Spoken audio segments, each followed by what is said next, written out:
చదువుకునే కుటుంబిత శాపము పాలిటి చేత విశ్వామిత్రుని వెనువెంట యాగము కాగల జనగంట.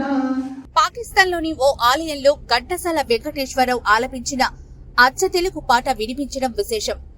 గూఢాచర్యం ఆరోపణలతో ఇటీవల అరెస్టైన భారతీయ యూట్యూబర్ జ్యోతి మల్హోత్రా గతంలో చిత్రీకరించిన ఓ వీడియో ద్వారా ఈ విషయం బయటపడింది. జ్యోతి మల్హోత్రా కొన్ని నెలల క్రితం పాకిస్తాన్లోని ప్రసిద్ధ కటాస్ రాజ్ ఆలయ సముదాయాన్ని సందర్శించింది.